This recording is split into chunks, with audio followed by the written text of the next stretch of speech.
Good morning, ladies and gentlemen. I'm Morgan Walden, and today we will be talking about gun control. So I know all of us have probably been affected by gun violence and gun-related incidents. I personally, when I was in third grade, our school had a threat of a mass shooting. This guy had a list with specific names that he was going to go for and try to kill.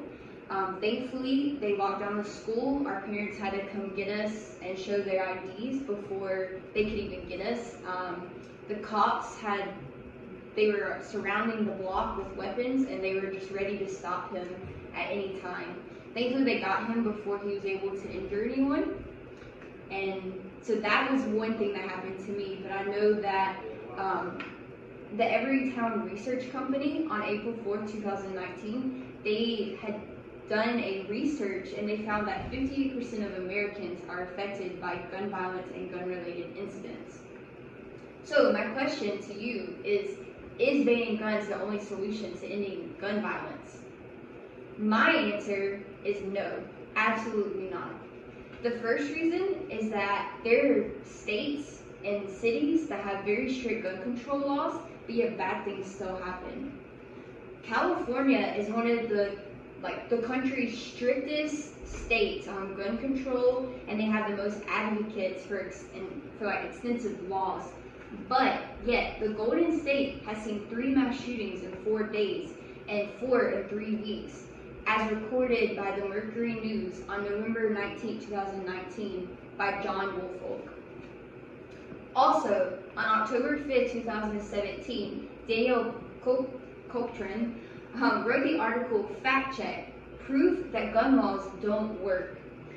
This news article was talking about the press secretary Sarah Huckabee Sanders, and she wrote that she stated, the thing we don't want to do is try to create laws that won't stop the gun violence. And she also stated that if you think that Chicago, which has the strictest gun laws too, but over 4,000 people had been affected by gun-related incidents in 2019. Another thing is that we have a Second Amendment right, the right to bear arms, and good people also can have guns and do good things with it. It's like drugs. If bad people are still going to get it, and even if you make it a law that it's illegal, people are still going to have it. They're going to find a way to get it. So with the good people, David French, he wrote an article. It's in Missouri, a good guy with a gun stopped a mass shooting, and so can you, on August 19, 2019 for the National Review. So the man was just a normal citizen. He was also known as a former firefighter, and he stopped the guy that was trying to do a mass shooting. He pulled out his own weapon. He held the man at gunpoint until police arrived, and he stopped that potential shooting. Another thing was a recent shooting in Texas. So this guy came into the church. He started shooting. This guy pulled out his weapon, and he stopped it. He took him down before he could injure anyone else. And that guy's name was Jack Wilson. He was 71 years old. He's a congregant of the church. He also volunteered as a security person, and he went to Freeway Church of Christ in White Settlement, Texas, and he stopped that. But they wrote an article on him. It was by David Hassami.